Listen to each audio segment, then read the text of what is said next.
question is if this bill be now read a second time. I call the member for Bowman.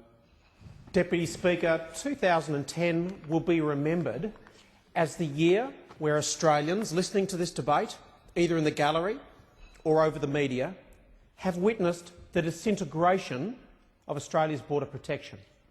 And it doesn't matter how much the story is twisted about there being tough times overseas and various countries in various states of decay or struggle, there is the absolute reality that there have always been, over the last decade or two, around 20 million displaced people. And if we look in the UK and acknowledge the number of applications from asylum seekers, those numbers are simply not rising, as this government would put to you. Now, what we have on the other side is a massive scotoma of monumental proportions where, when it comes to border control, simply nothing is going to be done about it. And we can see that. We can see a government so busy giving themselves gold stars, they're not even looking for a solution.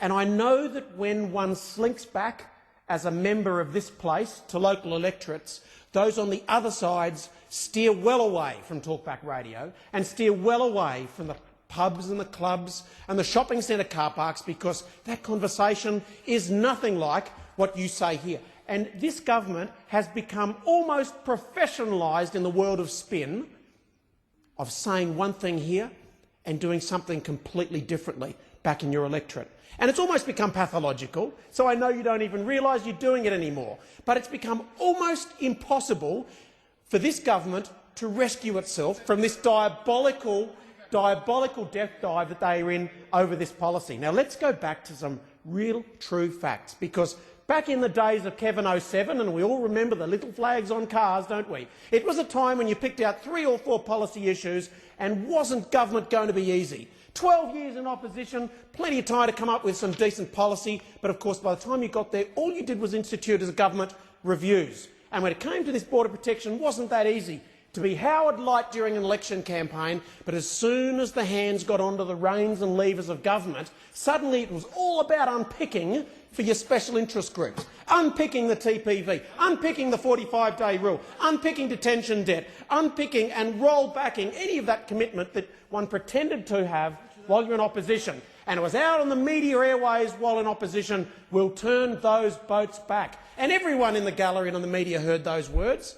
And how close is this Prime Minister Rudd to any of that rhetoric that we heard before this individual was elected? Let's go to the data.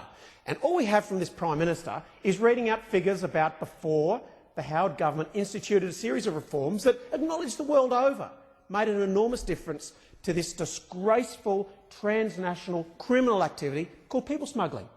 And it's been acknowledged the world over. And all that this new government had to do was don't play with it. Don't fiddle with the knobs. But it was just too much of a temptation, wasn't it? And bill after bill came through this place. And they thought they'd just gradually drop down the modulation. And you're in government. We'll see what the results were of those actions, Mr Deputy Speaker. And they speak for themselves. Let's go through. Let's go to the record. 2002-03, 0 arrivals. 03-04, 3 arrivals. 04-05, 0 arrivals. 8 arrivals, 4 arrivals, 3 arrivals. But by that time, this government just couldn't resist the temptation, could they? And in they went with their legislative unpicking. And then what do we have to speak of right now? Well, let's look at the figures. 1,100 arrivals this year alone, 42 votes this year alone, 92 since those policies were unpicked and unravelled. These are enormous influxes of individuals hopeful of the sugar that this government provides. And exactly how does that transfer into a country like Pakistan, where Afghans have been living there for a generation? It translates like this. People talk, and they talk about the easiest way in. And they say the soft touch is Kevin Rudd. And they say, get those boats out and put a flag up Kevin 07, fly them under that flag and you'll be okay. That's the message that goes through those camps on the Afghan-Pakistan border. You haven't been there. Any of these members, have you been to those border camps? Have you travelled up the Khyber Pass? Have you actually seen those populations in the eastern parts of Afghanistan, whose only hope is to find a country that will potentially take them, and more often than not it is becoming a flight to Indonesia and then a boat trip across. And this government is simply tempting this all along. And I just make a quite simple point, as a humble opposition MP, that we almost have a situation where the language here was tough but compassionate and hard line and all of this kind of language speaking out of two sides of the mouth, depending on who was listening. And the Australian people are waking up to that. And I'm sure you'd realise that that's happening as well when you pore over the polls and what language is going to resonate and what won't. I mean, the government can see it. And what just really annoys me is that we've had a debate for the last 12 months on denial, and we know what policy I'm talking about. And this side's definition of denial is when there's vigorous debate on this side of the chamber, just as there is in the community, and that's called denial. Now, of course, there's scepticism throughout the world of science, and so one can be called sceptics. But don't I see true denial over here? Because there is no debate over the data. There is no debate over the arrivals. There's no great scientific debate going on about what's happened to these legislative provisions, all of them broken down by this government, and then the direct cause and effect.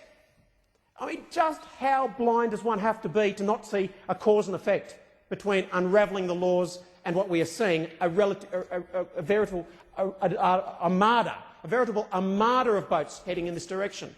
So how much does this Prime Minister and this government plan to spend on this problem? Was it $654 million over 6 years? Is it now closer to $1 billion? I mean, I think listeners have a right to ask the question, how much is this going to cost? How much does it cost to incarcerate, to hold, to promise, to judge, to do all of the research and offer all of the appeals? It amounts to close to $1 billion. And we know already that if you take and break those costs up, $81,000 per person, $26,000 per person for customs and border protection.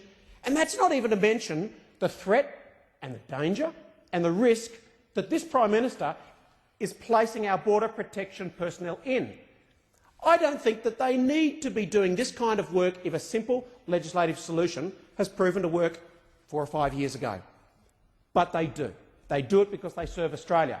They do it because that is their role, their job, their training, and they're proud of doing it. But this is something that there is one individual on this other side, Deputy Speaker, who can fix it with some decent laws. That's all we're asking for here today, and that's why you've got us on this side supporting this bill today. Of course we're going to support the empowerment of ASIO to obtain and correlate and evaluate intelligence and to enable them to be even more front-footed when it comes to identifying individuals who are not only people smuggling, but actually supporting the practice of people smuggling. There will be no argument here.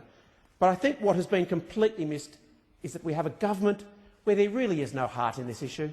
And you can see it, it's soft and spongy and moist. There's no commitment to this whatsoever, and they just walk both sides of the street saying one thing here to appease the special interest groups and then doing their very, very best to keep it off talkback radio on the other. Look, you can dither, you can deny, one can delay. I mean, all of those options are open to this government, but I'm simply giving a very humble and understated warning that this one ain't going to go away. This one isn't going to simply vanish. You're not going to wake up one morning and someone else is going to come up with a solution, because this lot hold the reins of government. And the entire nation turns to Prime Minister Rudd for some evidence that there'll be some kind of solution, but you won't be able to keep papering over it. And all of you speakers that are going to follow. And there'll be a range of arguments here that, oh, there's all these push factors and things are terrible in Sri Lanka at the moment and, you know, things are hotting up a little bit in Afghanistan. But this is a trade. It's a criminal trade. It's all entirely funded by people looking to take advantage of the desperate. Never forget that. Never forget what happens on these boats, the appalling treatment. And then we have a Prime Minister, of course, that actually has the hide to crow about disrupting some of this trade in Indonesia and to the nations to the north. And I simply ask the question, what do you do when you disrupt a potential boat that departs? I mean, do these people find their way back home? No. I mean, do they get any processing in Australia? No. Those who are disrupted in Indonesia simply stay in Indonesia and have another crack. They just have to find another $5,000. I mean, that's not humane. But that's not even acknowledged on this side of the chamber. So there's no long-term solution. There's just disruption, leaving them as someone else's problem, hoping the Indonesian president won't speak out about it, and then trying to do some kind of deal to keep the whole thing quiet. But there's no long-term solution. Where's the discussions with the Afghan and the Pakistani government? Where's the action and the bipartisan bilateral approach with Sri Lanka? That's not happening at all. It's all Indonesia's problem, and then you do everything they can on this side of the House in government to simply hope that next boat isn't